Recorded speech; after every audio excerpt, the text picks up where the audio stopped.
Hey, hello. Welcome to Deaf Woke.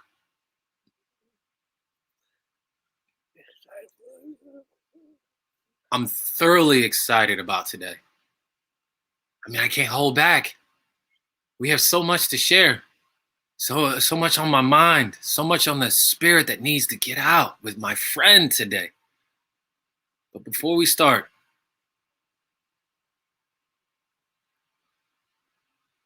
I want to acknowledge the land I stand on, Ohlone,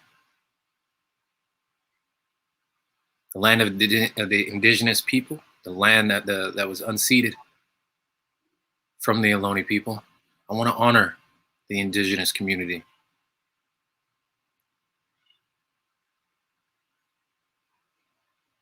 I also honor the home of the Black Panther. They valued the community. A plethora of opportunities of movement, power, resistance to the people. I am Antoine Hunter, known as Purple Fire Crow. This is my name sign.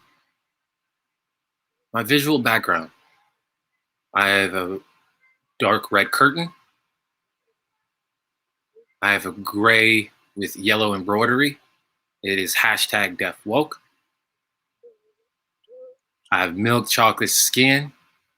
Got it from my mama.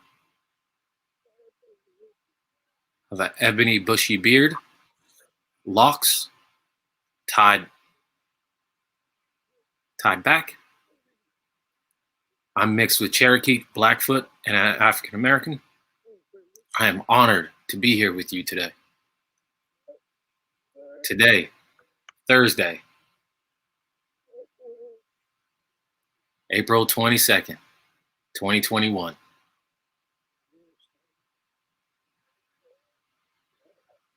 I'm thoroughly excited to talk about our guest. Her bio, short and sweet. So our guest today, Alexandra Wales. Whew. She's an incredible person. She received a 2020 Obie citation for sustained excellence as an artist and advocate. She received a Lucille Lortel nomination for Outstanding Featured Actress in a Play for Colored Girls. That at the Public now. She's performed on Broadway as an actress at Deaf West Spring Awakening, Big River, which was a Tony honoree for ensemble. Now off Broadway, she was a playwright for Horizons. I Was Alive with You, A Kind of Alaska. In films, you can see her in the Hyperglot. In TV, you can find her on Law and Order, Criminal Intent, High Maintenance. Should I keep going? She has it going on. She's not only an actress, she's a director of artistic sign language. She's been in several revealing on Broadway. She's been on stage.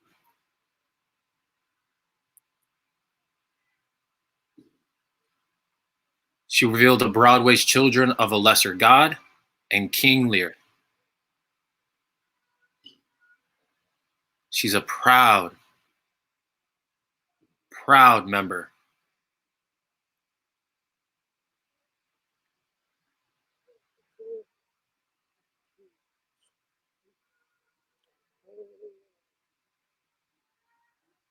of the Quantaco.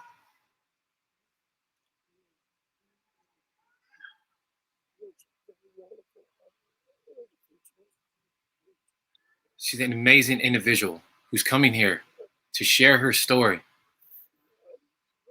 Now, before I bring her on, I want to introduce our interpreters. Come on. Who are they? Hi. Say hello to Franchetta. Say hi to Jay. I want to say thank you for your service, for being here today, supporting our community.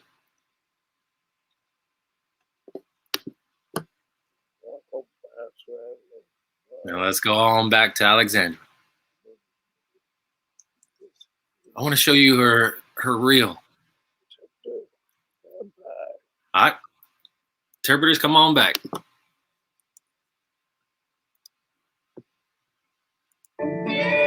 What time did you get here, Malia? I got here at 9 a.m. The door was open, and Dr. Mallory was on the floor. She's mad. I got that. Larry's gonna be so pissed at me. Where were you two? After the class party, we went for coffee. We talked all night. About the implant. Yes, How late? he walked me home about dawn. How'd your boyfriend feel about that? Tommy doesn't know. He was with Didi, his cousin. There was a party for her new baby. Please don't tell him about Larry. Then Tommy is going to need to confirm that you were not with him. I wasn't. Please don't tell Tommy. We'll only make him worry. Your alibi doesn't make Larry look innocent. It makes you look guilty. What? Mallory knew his killer. Hold on. Wait, slow down. Slow down. I can't. What is she saying? She's freaked out. She's saying she'd never heard Dr. Mallory. And, something's wrong with our communication. She thinks we're misunderstanding her. She's asking if she should get a lawyer. You didn't have to kill him. Tommy. You know you won't lose me.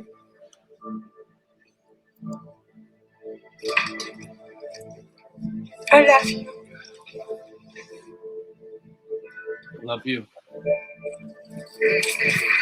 23-year-old female, her dad's a cop. She lives in the glove compartment. Hi, honey. My name is Jackie. Are you allergic to any medicines? You okay? You okay? We met here at this school. My father didn't want me seeing him. He wants me to be with someone who's not deaf. My father told me and Tobias he didn't want deaf grandchildren.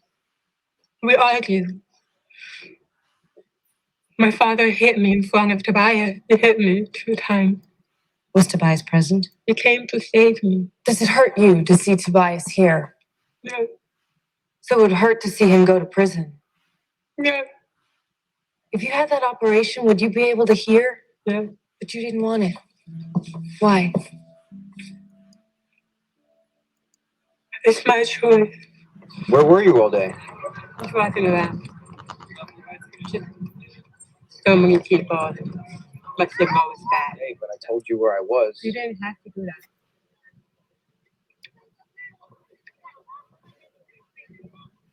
You don't have to do that. You have no idea what it's like.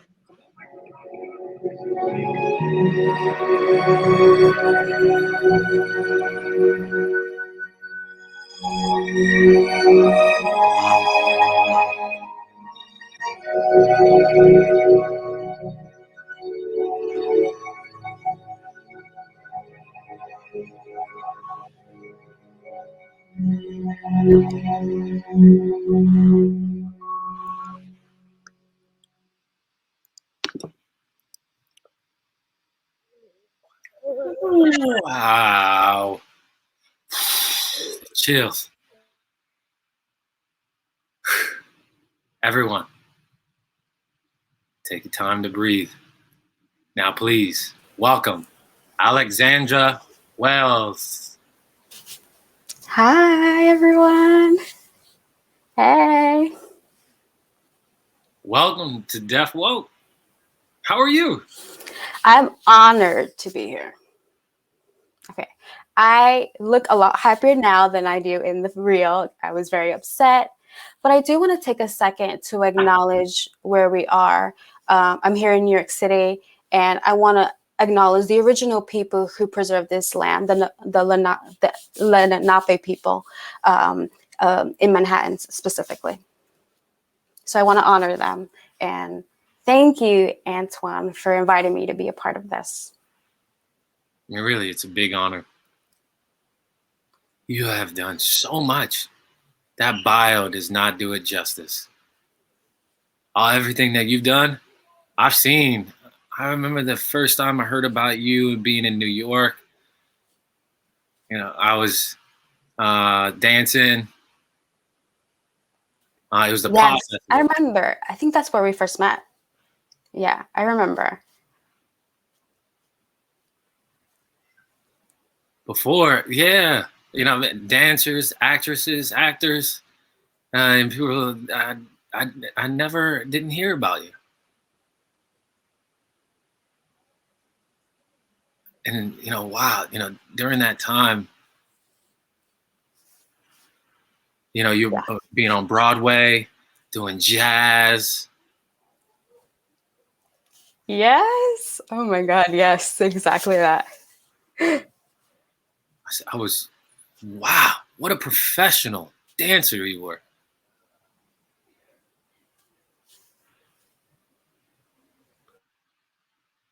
You know, I was so excited because how you kind of your careers have just taken off. I mean, it's out of the world.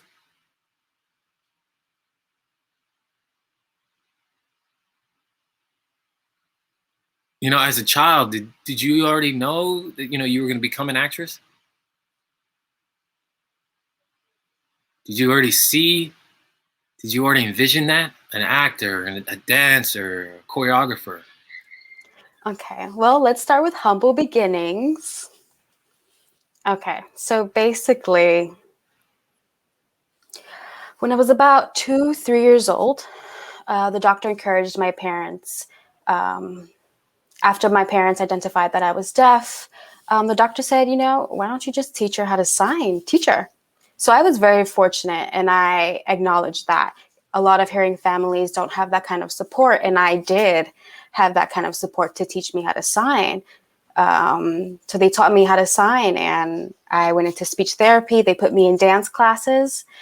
So I learned how to dance, how to sign, and learned English all at the same time.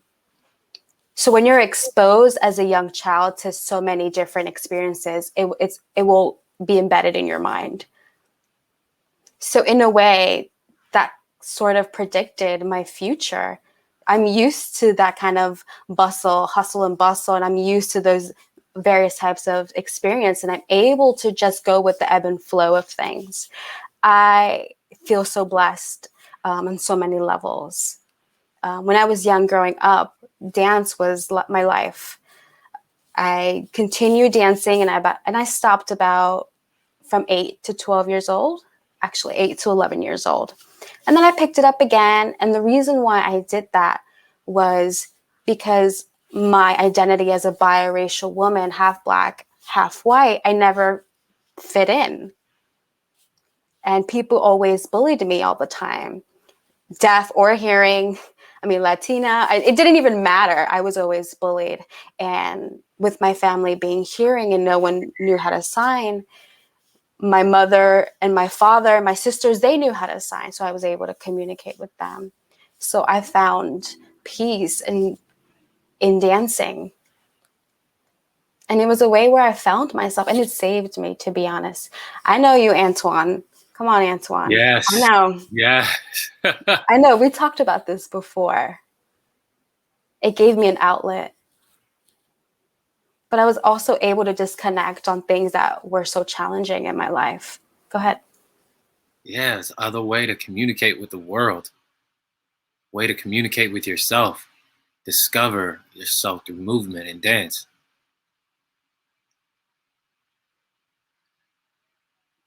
Yeah, you mentioned, you know, at a young age, you were exposed to sign language and kind of, you know, both of those, dancing and sign language is the visual world, Exactly. being exposed at a young age. It's a connection to communication, a connection to expression.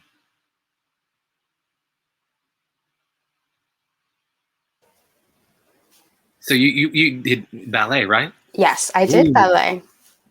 you got to be disciplined. Woo. Yes, yes, it was no joke. I think that's why some people will probably perceive me as like, okay, Alexandra. I'm like, yeah, I mean, it is what it is. It's the discipline. And I started early. And I was, as a young child, I said, you know what? It's good to have the freedom and creativity, but it comes from understanding the foundation of that discipline. So once you get it, then you're more free. Then you feel that freedom for sure. So you already know that to get it, you got to work for it, right? The movements, the technique, and life is the same concept. Applying it to deaf cultures, even if no one's going to give it to me, so I got to make it happen. Exactly. Now, you'd mentioned you're being biracial. You didn't seem like you didn't have lower expectations. None. And again, I'm really fortunate. Both of my parents gave me so much love, and I feel so fortunate for that. Did I predict that I was going to be a dancer, a creative person, an actor? No. But that voice inside me, my parents were always so supportive. There was a few times in my 20s, I was like, oh, maybe I should just do something else, like have another career, because I felt so frustrated and I confronted so many challenges, and my parents were like, no, you're an artist. And I was like, whoa, okay. Thanks for that boost of confidence. It's interesting, the irony of that. Most of the times, you get from society or parents and family that, put the artistry away. Right. They always say, go to law school, go be a doctor. And they didn't do that. They could see my future. They could see what I had inside me. They saw my light and they wanted to encourage that. And, trials and tribulation is a part of your journey. It won't just fall on your lap. You have to work for it.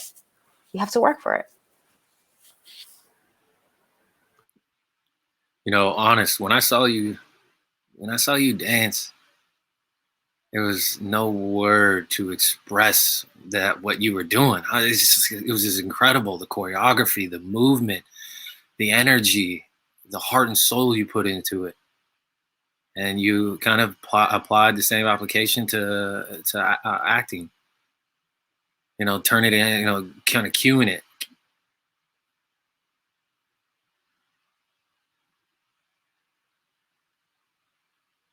When Miss Washington spoke about, the kind of code switching, that switching into character. So that brings me into this next question. What about training? Where did you get your training from? Well, for acting, technically the only acting like official school was at Deaf West Summer School prior to that. And after that, so I have this philosophy that every time I'm working on a project, my secret thing is to basically just feel the people in the room. I study them and I think about why they're so talented, and I just like analyze them.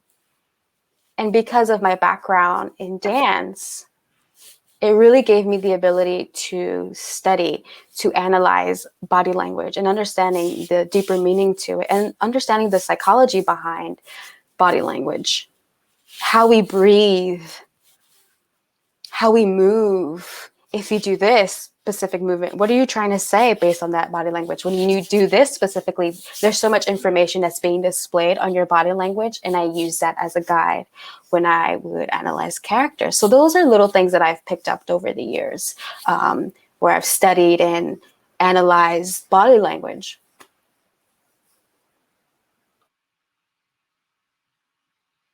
You're not just, it's not just the art, you're assessing, analyzing. You're a solution. You find your find solution in problems and you apply that. But where did you get your dance training from? Where did I go? Is that what you're asking? Okay. Well, I grew up in Delaware, in the northern part of Delaware. So I belonged to a Delaware dance company for a few years. And then I went to Maryland School for the Deaf for high school. Then I stayed in DC. Then I went to the University of Arts in Philadelphia. Yeah, and I got a BFA in modern dance. But in high school and college, I did attend every summer an intensive dance program, like the North Carolina School of the Arts, the university over there, and the Alvin Ailey Summer Intensive Program. I participated in that. I did a lot of ballet training in Vermont. So I've been around and I've kind of immersed myself in those experiences. Those places not easy to be Oh accepted. no, definitely not. Yeah, not easy. And right now I'm like, oh, whew, I can feel it now. The work I've put in, I worked hard. I mean, you got in this, you got in that, you got in that. I mean, we're being immersed in deaf culture. Was it something? What I noticed is those who are involved in this and that, they tend to be the only deaf person. Being the only deaf person. I even Alvin Ailey Summer Intensive. Where's everyone else? Did your parents they already involved in the deaf community? Well, so I will say again that I was very fortunate. When I went to the Alvin Ailey training program, the intensive program, I did it twice with a good friend of ours, Mervin. So we went the same summer, and it was so nice to have that kind of support system in New York City. We were teens and we were just like, having a good time that month. But a lot of the times I was alone. I was the only deaf person there. So my parents were really encouraging and supportive to my dancing career. But I know you did ask me earlier if I saw myself as an actor as a child. I did everything I could to elevate myself. I willingly sacrificed some time. I spent some time in the hearing community and I spent some time in the deaf community, but I still felt very isolated. The biracial kid, I felt isolated. I'm a deaf kid, but I also enjoy dancing. So there's a lot of intersectionality within my being. So my journey, I had to think about looking at the bigger picture. And it's important to keep your friends, your loved ones, think about them, and also think about what you want in the long haul. I knew I wasn't interested in staying in Delaware. I wanted to see the world. I wanted to travel. I wanted to meet new people. I wanted to just take everything in and learn more about life.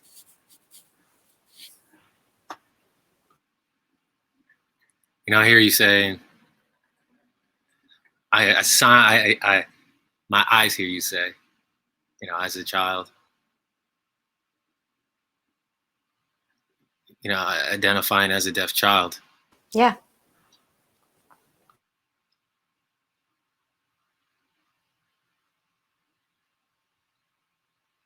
Did Alvin Ailey, did they provide access? No, none. So how did you make it through that? How was the communication, the access? Or was it, what was that like? Okay, I'm about to age myself. Okay, so you went there, Antoine. Thank you. So in the 90s, so this was before email. Okay, I attended before in the 90s before email, okay? Me Showing my too. age. Me too.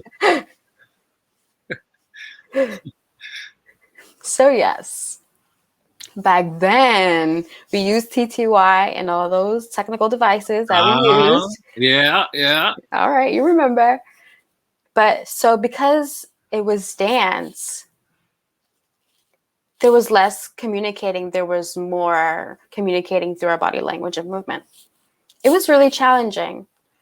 It was so weird because I felt the most confident in that space, but I also felt the most isolated. So it was really like such a contradictory experience. I love how you're involved in so many things today.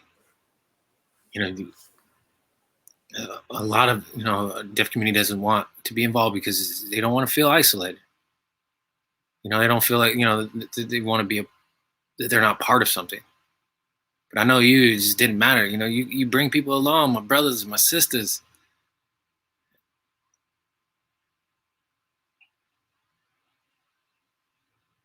You said Melvin. Yeah, Melvin. He's not a partner. No, it was your partner in crime. It was everything. You guys did everything together. Your support system. That's rare to have. Oh, yes.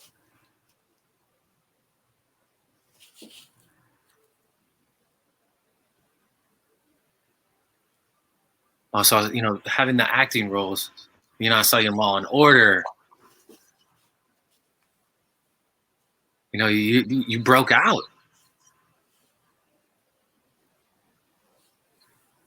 How do you feel about all of the roles that you got? Were they, did they challenge you, or were they kind of the same?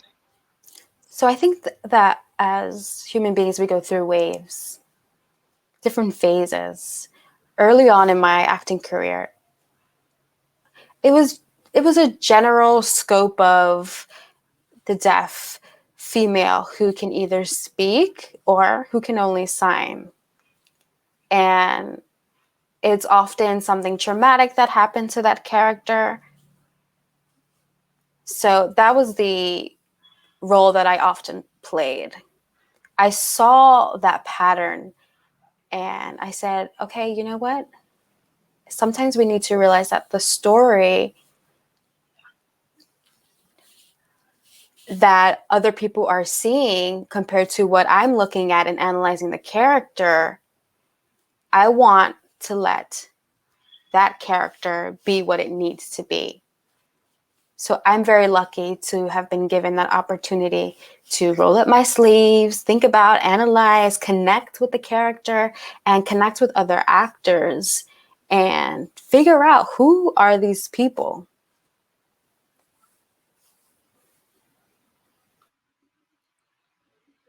Based on assumption, there's so much more information to the roles. Oh yeah, for sure. But you can dance, you can act. I wonder if did you ever fight the role that was perceived? Oh yeah. I know it's easy that you can do anything. I mean, Thank you.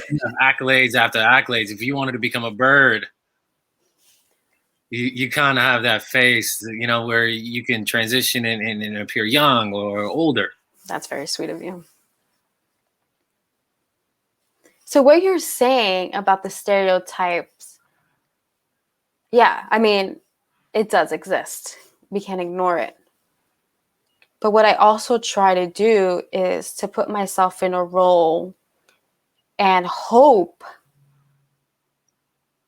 that I can plant a seed for the writer, the director, to be more aware of the next time that they do work with another deaf artist. So when I go into a role, it's with the intention of, I'm excited because I got the role, but I want to think about all of these brilliant artists, my sisters, my brothers, who are out there, and making sure that I leave that door wide open for them to do what they need to do.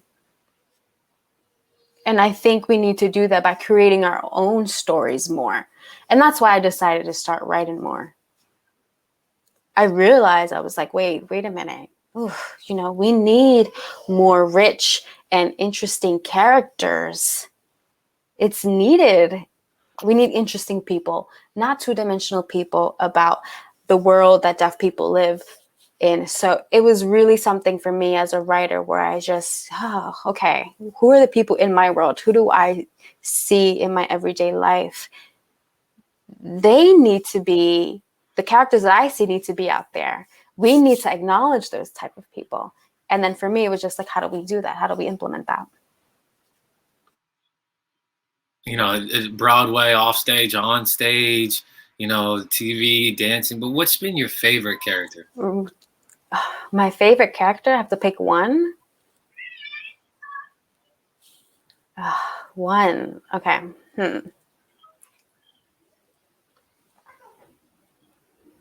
So I have a few highlights in my career, and I'm fortunate to be able to even say that.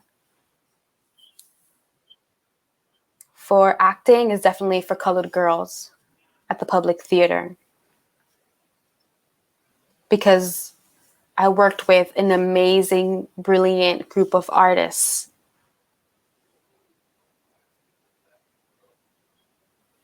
And because of the choreo poem that the author had created, and the women that were a part of it and their stories, we took in our past stories and our present day stories, and we looked at the writing. We felt so connected to it. And from that experience, it's so interesting, the parallels that happen in my life. So that specific production for me was very unique. Just to be able to act and dance, plus use my signing capabilities to use all three elements. I feel like that was my peak as Alexandria. I was like, okay, yes, this is my niche. Yeah. This is my home. This is where I'm at. You've worked on so hard on developing these characters,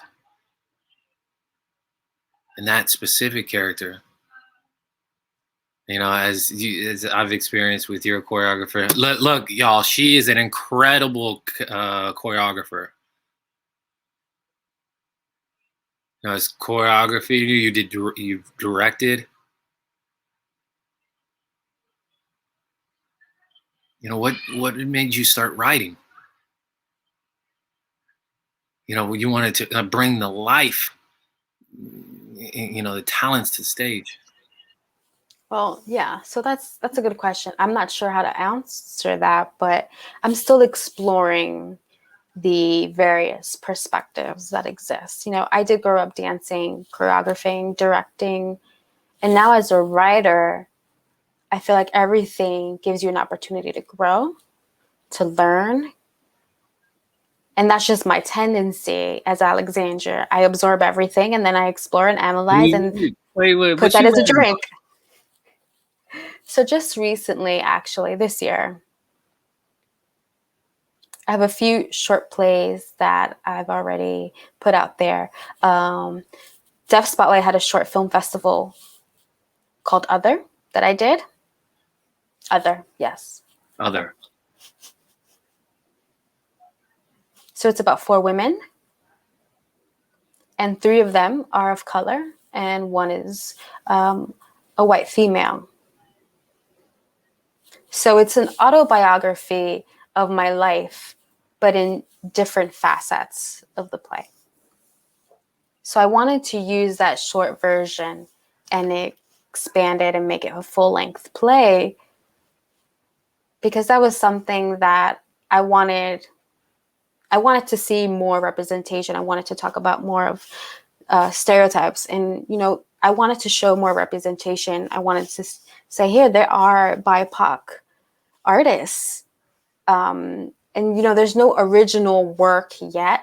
I'm slowly getting there, and I'm looking forward to that in the future. And there are other plays that I've been doing.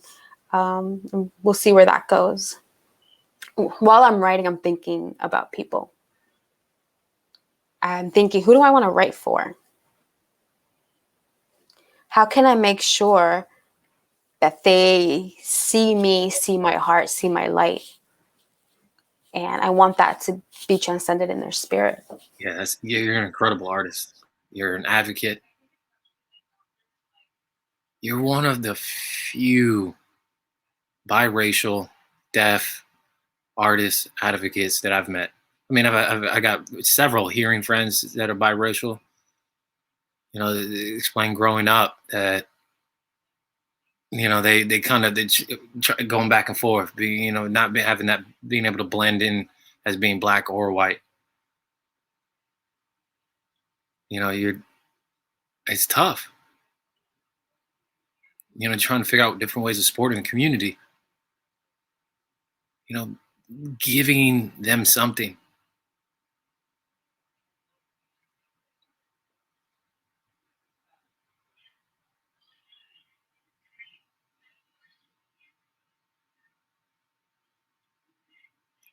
You know, have you ever had that experience where you question yourself, question how to support people? You know, from a deaf perspective, I don't know. No, I'm gonna be blunt. No, I was clear as day. I'm like, hey, I'm biracial. I got both worlds in me. And again, I have to thank my parents because they put a lot of value in me. Hate was never acceptable. Hate, okay. Yeah, hate was not acceptable. I think everyone in their families, you know, have that racist relative possibly. And I saw how my parents dealt with that growing up.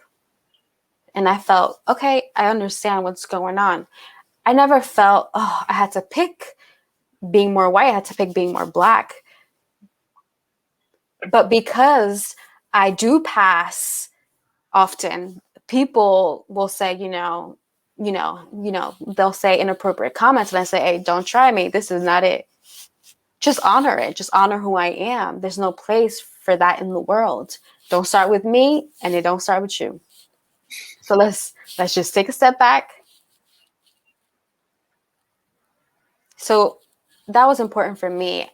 How do I advocate? And I didn't want to be a bystander. And I always try to remind people who are more privileged in their life, not to take them down, not to put them down, but just to remind them. And I often have to remind myself. And I think it's good to remind each other. We have this gift, this blessing, this space. We have the finance. Whatever it is that got you here, how do you use it to be the better version of yourself? And if that means reading, learning, then do it. Do it. Yes, definitely, definitely. You know, you have to. You know, it starts with our parents. You know, exposing children as they grow. You know, the child becomes an adult, looks at a person like, oh, they've been ingrained to be. You know, they feel weird, and it's hard to accept who they are. So growing up as a child, so we got to shake it up. Yeah. We Yeah. gotta, yeah. They try. They try. Yeah, we got it like disrupts their demon inside. They're like, ooh, what is that? It's it's already in them. It's hard when building up our self-esteem, when we've been brought down for so long. You know, people, please start with the children. You don't have to coddle them. No, get them out, expose them to everything. That will make them a better human, better world. It'll be better for them.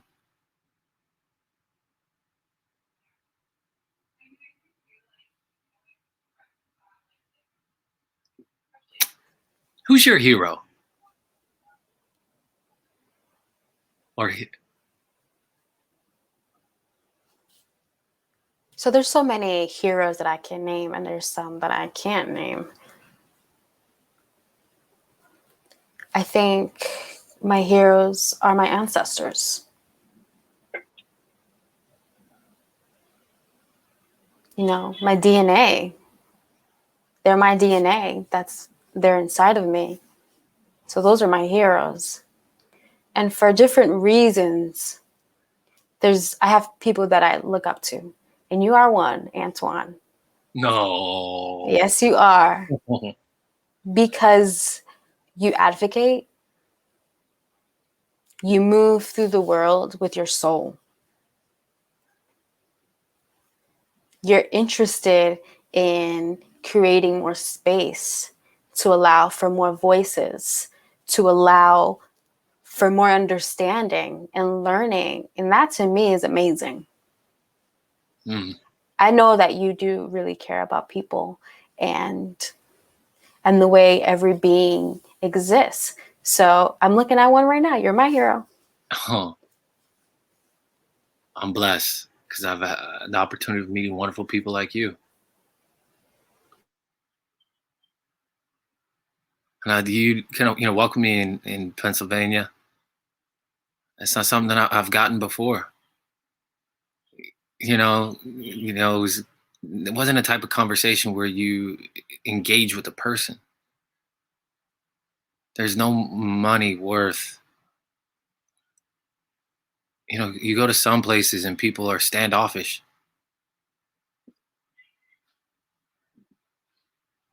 But y'all in Pennsylvania, you guys are nice, amazing.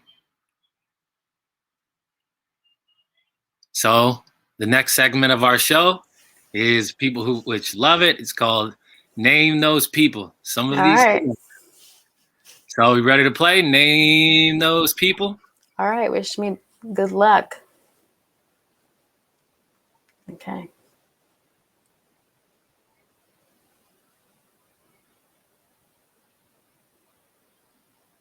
You see? No? No. I don't want to give away the names yet. Okay. Okay. So this is how the game runs. You can either, if you know their name, sure, or you can give, their description of what they do. So first we'll provide a visual description.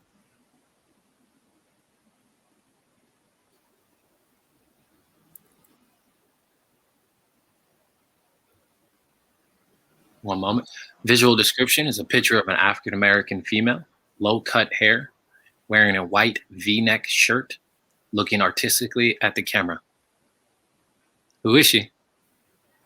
That is our brilliant, beautiful artist, person, friend, Michelle Banks. Yes, Michelle Banks. She's award-winning actress, writer, director, producer, choreographer. She's brilliant. I love the show that she was on, Girlfriends. Right now, she is running VOCA. It's a visionary of creative arts program that she's running. This visual description is a picture of an African-American male, appears with his pulled back hairstyle that looks a lot like braids, black thin mustache, has a pair of sunglasses with gold jewelry, bug in the center, matching his gold rope necklace, wears a red, blue, black sweater, looks at the camera looking sincere. Who is he? For shizzle, that is Snoop Dogg. Yep, Snoop Dogg.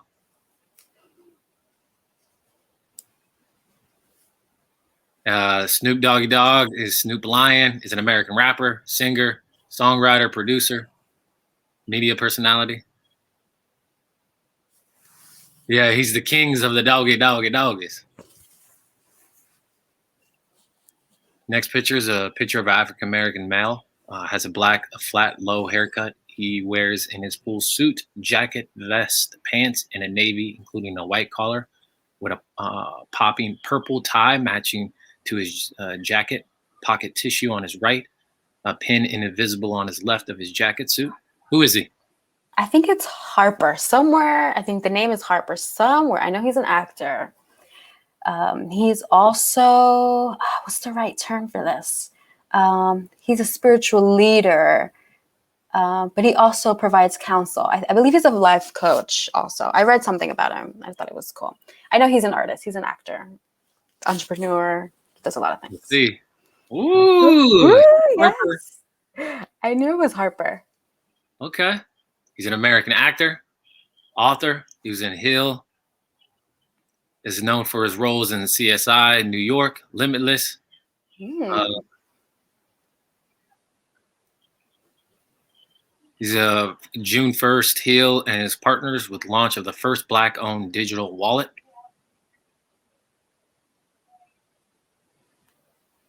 And an app under the Black Wall Street.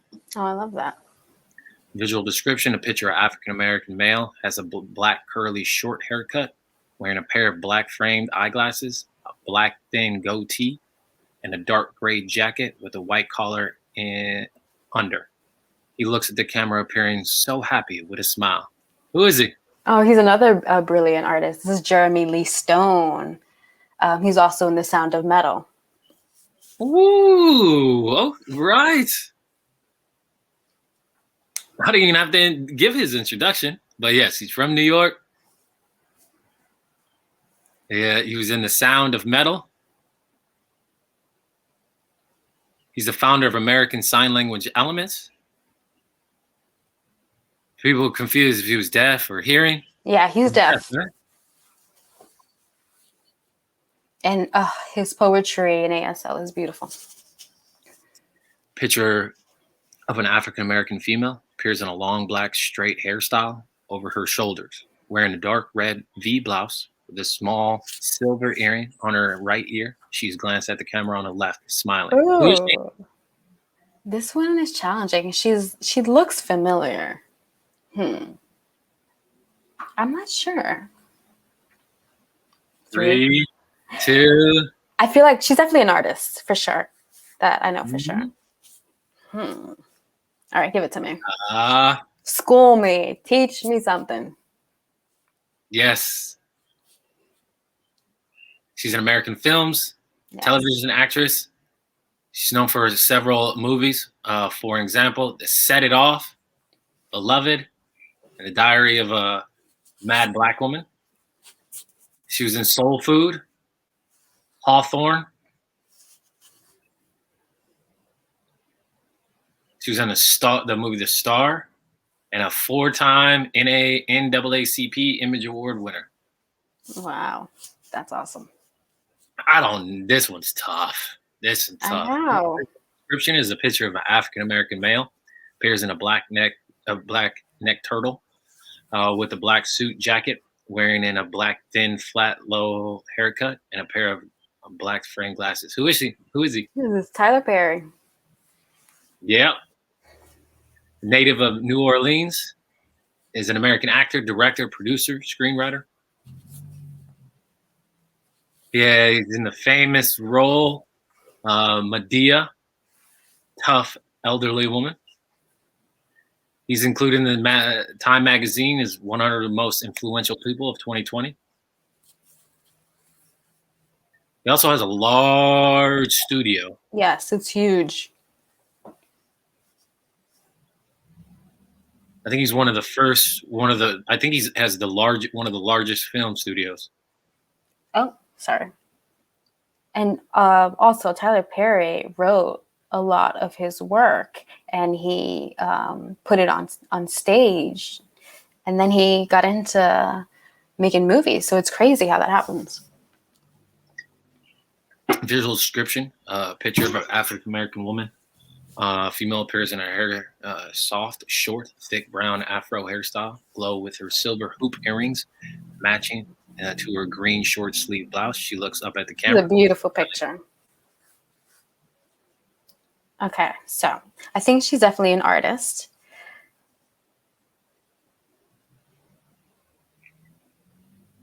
Okay, I think she's an actress.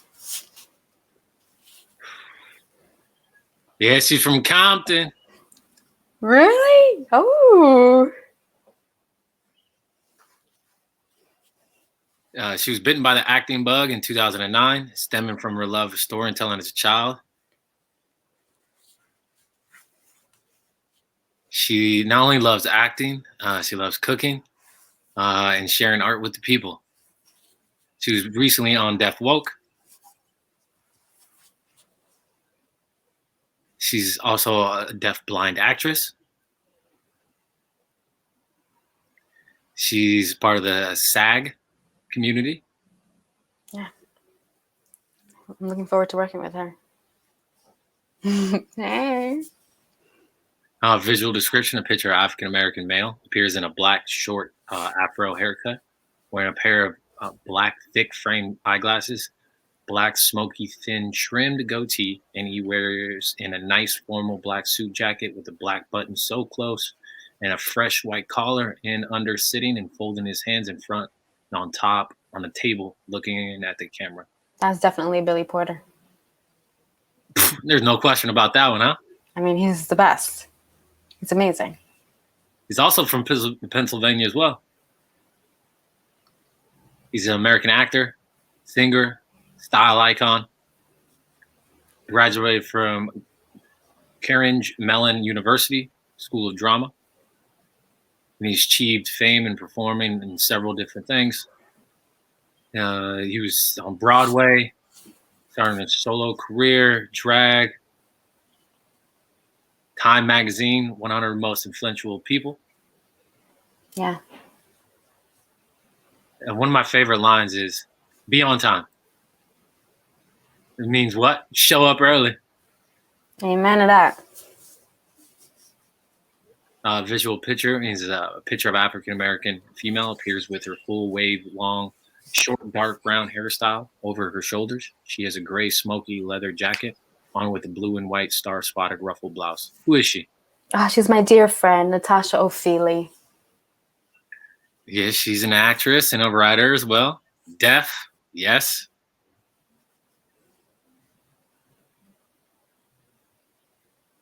First generation African American, grew up with strong influence from her mother, who immigrated from Sierra Leone, West Africa.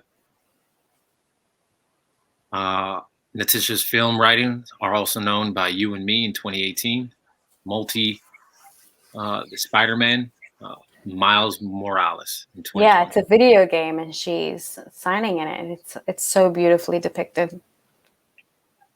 Last one. Okay.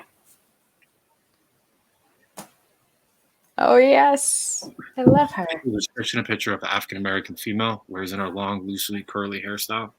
Over the shoulders, a pair of silver medium hoop earrings and a gold and bronze gems bracelet on her right hand, matching her brown, orange, red cream blouse. Who is she? I think her last name something with Renee. I know she's in Hamilton. Yep, Renee Ellis Goldsberry. Yes, Goldsberry. She's an actress. You know all the deaf actors? Yeah, hearing too. Jeez. Oh wow, I've been around for a while. She was involved in the musical Hamilton. She's on Broadway plays. She's an award-winning actress.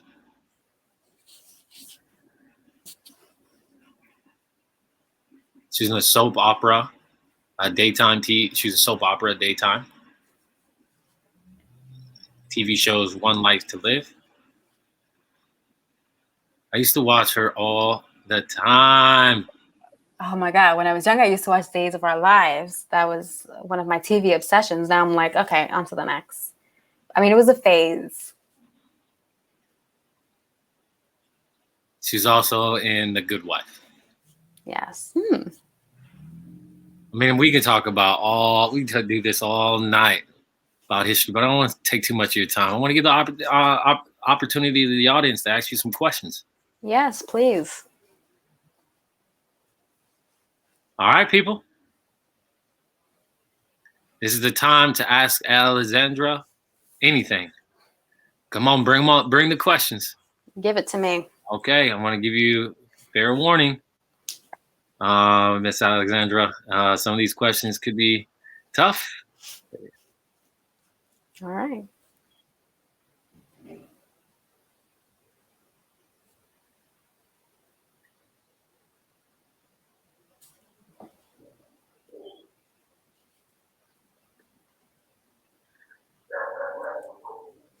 Yes, yes, she's correct. Patty's correct in Chicago. Here's a question. Where can we find more information on Other? Yeah, so it's a short play. I wrote it. I will be showing it this summer in July, I believe. I forget which weekend. I think it's July 15th, 16th, and 17th.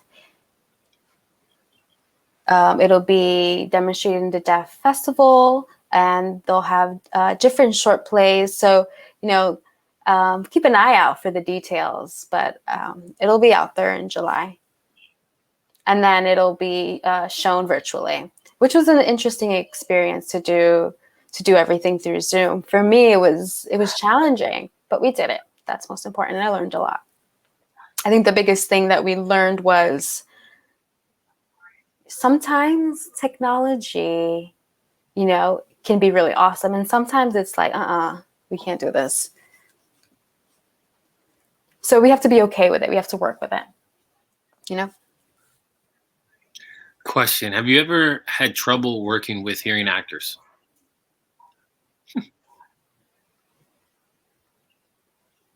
Not too much. I haven't really interacted a lot with hearing actors, but just the level of communicating, because not everyone knows how to sign, whether they're hearing or deaf. So it does become a little bit more laborious for me specifically. So when I am doing a show and I want to focus on myself and making sure that I'm doing my job as an artist, as an actor, I know that I can't always be in the space and make sure everyone is in the know. So for me, is like, do I have issues with deaf actors? I mean, it really depends on the people, the personality, what the project is. It really depends.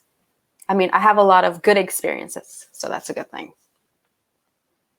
And then, I've had some not so great ones, but very little.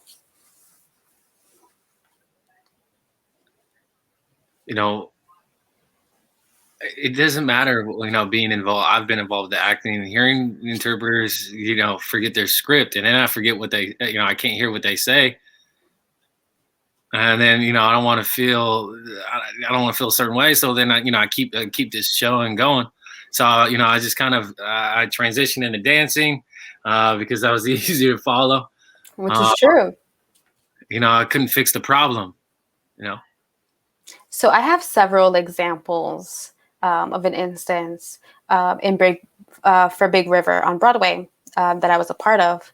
There was one scene later in the play where there was a funeral, and my character, there were two sisters.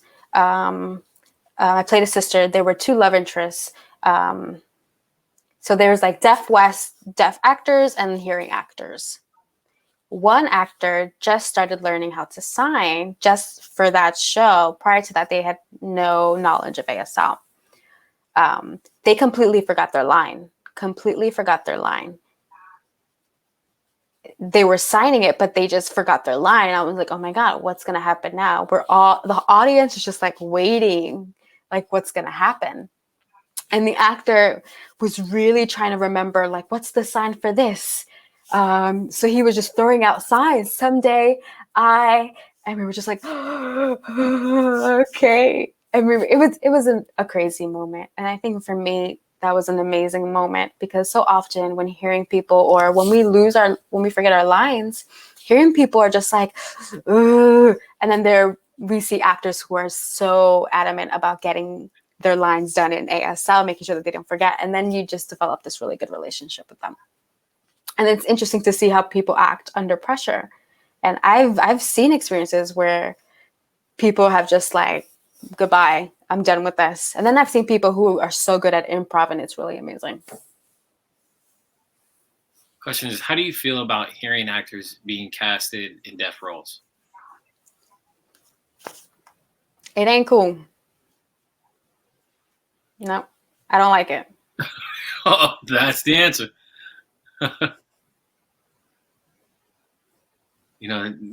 Come on, that's what directors should be thinking about when casting. Yes. And that's something that I've learned over the years. I've seen a lot, and especially the past 5 years, it could be longer, but a lot more people are starting to realize that it's no longer acceptable to cast hearing actors for deaf roles. It just don't do it. So if and when deaf people, actors, have an equal playing field within this world of acting, if I'm allowed to play a doctor, if I'm allowed to play so many different roles, then you can say it's just acting. But to use that as just acting, okay, what do you think I'm trying to do? So, I mean, there is a shift right now, and I'm not a fan of that approach. So I try to look at it by a case-by-case situation. But also, I do want to say I find myself in a position where it's already been like they've already casted the actor, and some people have tried. I've seen people try to encourage directors to, and the writers and the producers and the studio and all of the people that come up from above and say, hey, you know, we should really cast someone deaf. And it's really, my goal is to see how I can impact them and how I can shift their perspective. And to give, so I have the room to come and teach sometime and educate.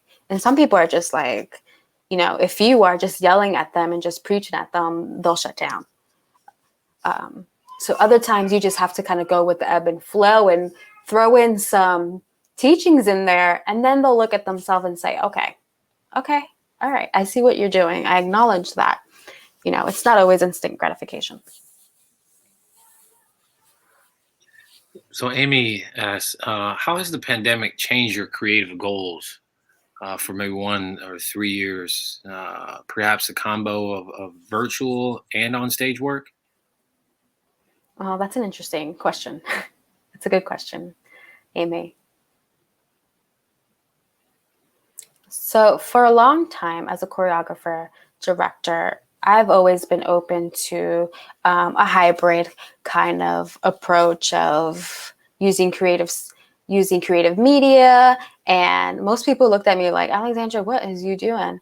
And I'm like, okay, fine. All right. Maybe we're not ready for that kind of thing. You know, that's fine. So I think what's interesting for the past year, you know, people have been forced to adapt to that change.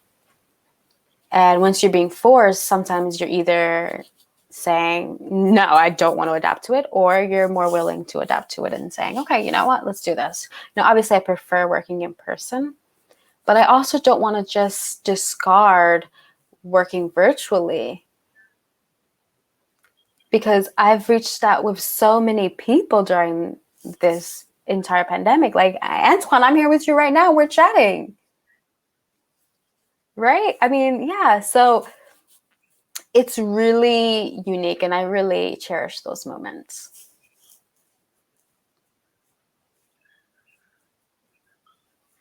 So Patty Lang has asked, how can we support more BIPOC artists and their work? And I want to add, you know, hearing and deaf. Yeah, I think there's a lot of things that we need to consider. Mentorship. And it doesn't always have to be things about age. Sometimes young people teach you things that you just never realized. But we need to be open. We don't know who our teacher is going to be. I've seen a lot of my peers. I look at it as peers. We're supporting each other through this entire process. So I think mentorship is a really vital thing, and creating space where artists can show up and start using their creativity. From my experience, from what I've seen, there is a double standard where if you are BIPOC, a woman, or gender neutral, non-binary, The point is, if you're not a white male, if you are not a white male, you are not allowed to make mistakes and learn, and you have to get it right the first time. That's the philosophy, and that's a lot of pressure. When artists grow, when they envision things, when they create, we need to allow them to experiment, to explore, to engage, to support one another. I think creating that space that allows for that level of creativity to cultivate and to elevate itself, we'll see the results. And they're good results. And if you fuck this up, this is over. You'll have to wait 5 years. And it's just like, whoa. Like, that's just taking it too far. Right? I mean, and having money helps too. Can't deny that. I mean, that's always the case. True, yeah.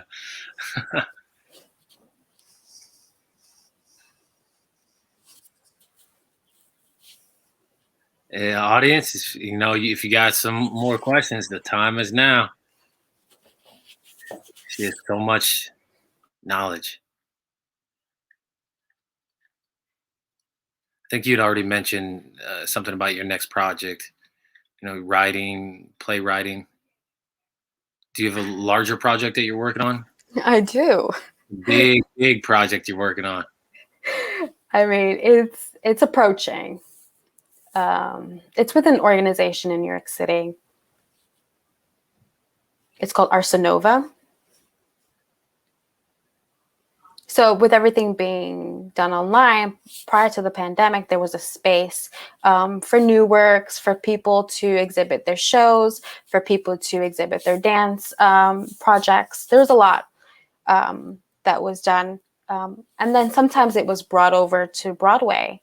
So it's an off-Broadway space where people can experiment. It's such a really cool process. And then, so next month, I will be a part of a good colleague of mine and a friend.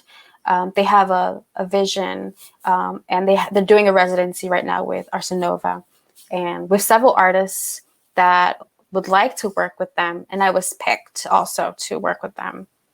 And I've been casting other BIPOC artists.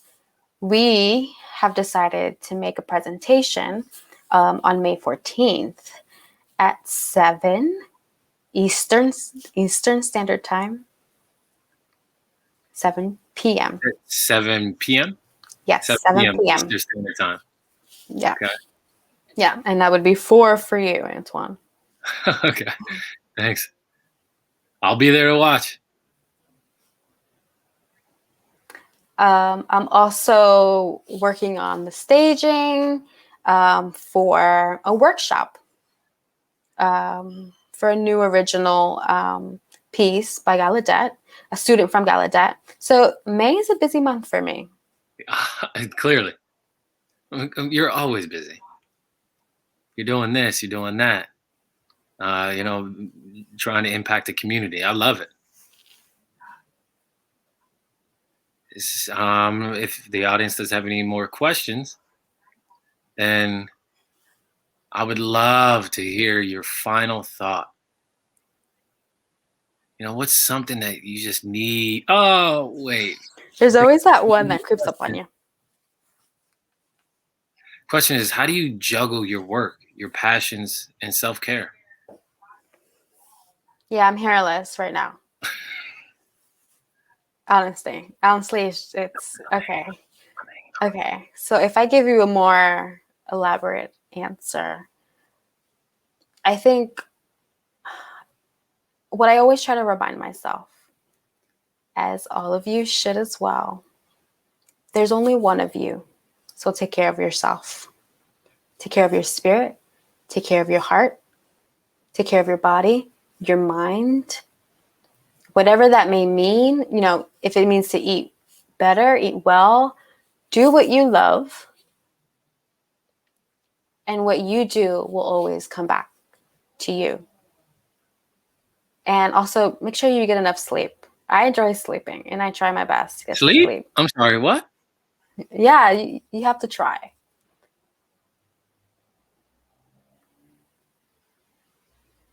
And sometimes you just have to set aside some things. For instance, work, you have to set it aside sometimes. You have to prioritize. A lot of my work is my passion. So I'm doing what I love, and I love what I do. So that's important to me. Once you find that, it won't always happen where you'll feel so overwhelmed, but you'll see that your path, your journey is there, is existing. And a lot of my friends say, you know, sometimes when you're walking towards that path, sometimes you have to step off. And it's okay to step off and keep walking aside that path. And once you walk away from that path, you know, you got to bring yourself back towards that path. So give yourself permission to guide your inner self. Even though, you know, if you're not aware of what you want to do, what you want to be, you kind of do already know, based on what you're doing and what you're deciding, and just present the best you. You know, in African dance, they have step forward, step back, step forward, step back. So sometimes when you're moving forward, sometimes you got to step back. Right. You know, sometimes you take 2 steps back, you got to take 2 steps, you got to take a step back.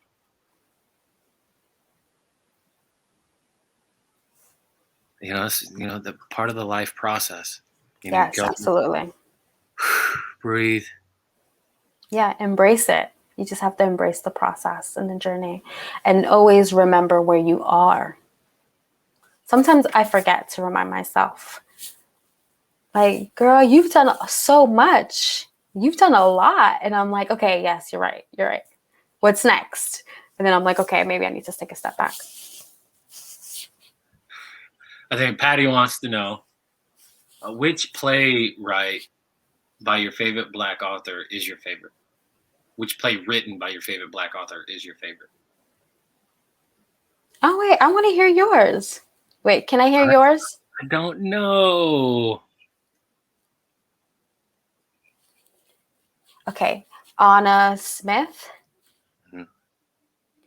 She's a person who typically plays multiple characters, and she incorporates a lot of her life stories into her role. And her performance is really amazing. She's an amazing artist. But which specific play? I'm thinking there's one that's called Bridge Tunnel. I also like August Wilson. I love his work. Yeah, so there's a lot of art authors that I like. An author by the last name of Parks. There's heavy stuff there. I have something over there that I don't want to mess up the title. I have the book over there, but I don't want to mess up the title. It's a long title. It's The Last Black Man. Oh, I forgot the name of it.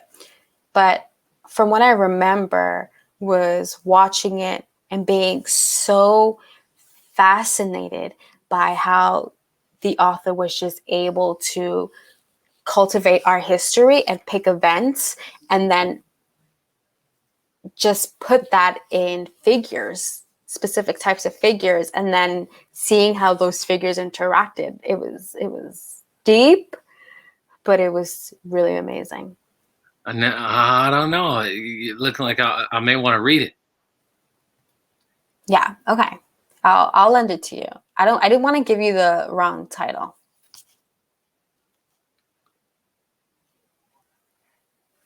It's powerful. You know, those are the stories that we need to know more of.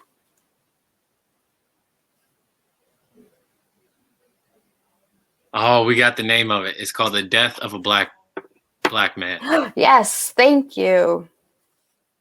Yes, I think that is it. Yes, Susie Lori Parks. It's amazing. Email me that one. Yeah, the way you articulated that sounds deep. Yeah, it's really deep. And I think I'm still learning who the authors are. And there's another author that I love. And I just, I read so many books and I'm like, oh, so impacted by the story. So, those who are watching tonight, Alexandra has such rich experience. I mean, you can't give everything tonight, My advice for you, members of those who are tuning in, to follow Alexandra. Her social medias, you can find her handles at IG is Alexandra Wales Official. That is at AlexandriWalesOfficial. Facebook at MELOBELLE.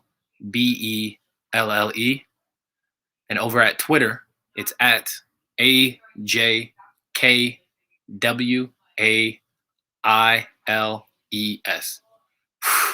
She has several more stories to tell, experience things that you may not expect. Yeah, you'll see it and you'll be like, "Oh, I wasn't expecting that from Alexandra." She'll keep you on your toes. So if you want to be floored, like me, I'm just blown away. So I thank you so much. Before tonight's finish, share with the audience, your final thoughts. Something, just something. Give them something. In the words of Billy Porter, be you. Be you.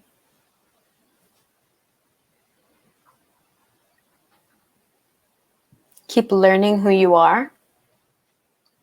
Keep learning what gives you joy, what excites you. And keep learning about what needs improvement. If we all contribute to elevating our community, and if we expect one person to do all of the work, it doesn't work that way. Today is Earth Day. The Earth needs everyone to contribute to save it. Not just Earth, but ourselves too. So keep thriving.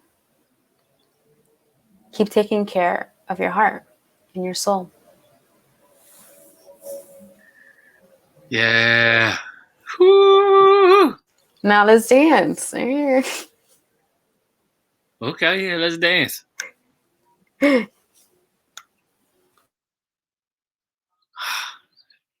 That was inspiring what you said. Thank you. Thank you for coming to Deaf Woke. It was an honor. We really got a window into who you are. You really opened me up. So, we'll have to chat on a different time. Anytime. And I really appreciate your authenticity, being authentic. Sharing, representing you, your experience. It's been an honor to have you tonight. Thank you. Thank you.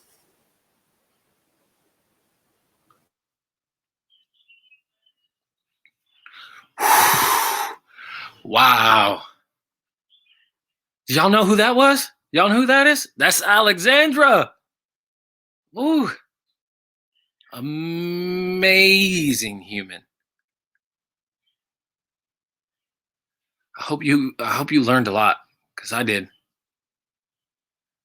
The story of being biracial and not having to pick sides, whether she was deaf community, hearing community, but that she was exposed as a younger child.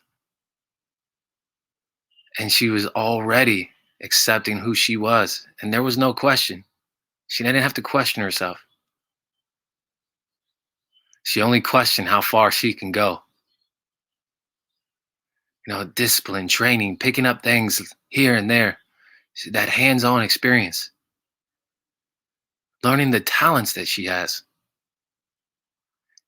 You got to risk it. Educate yourself. Yeah, like, we need to keep that open door for each other. We need to keep that open door. Hold hands going through it with one another.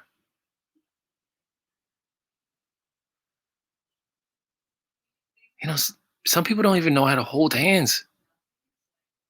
People don't know how to respect another's identity. You know, that fire inside that Alexandra shared with us.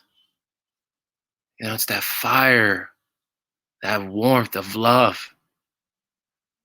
And it's like she said, be you, love you. You gotta love each other. So I want to say thank you. Thank you, Alexandra, for sharing your story. And thank you, audience. Thank you for coming. So obvious, thank you. Thank you, Alexandra. Thank you to the interpreters. Thank you to Jay, the interpreter. Thank you to We Ain't Slowing Down. Our hands are on fire. So thank you.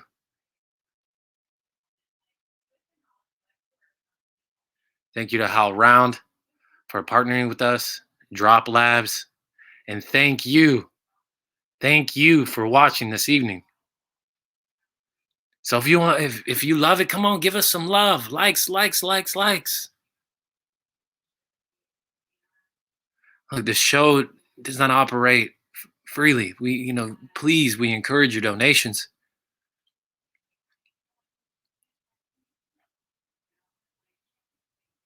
I want to emphasize, hashtag stop the Asian hate. Also, just stop the abuse. Come on, where are our likes at? Where are our hearts at? Come on. Where they at?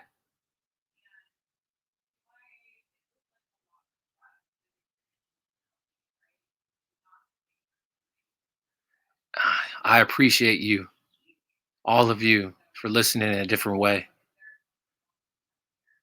Not just with your eyes or with your ears, no, with your soul. I really appreciate you. Okay.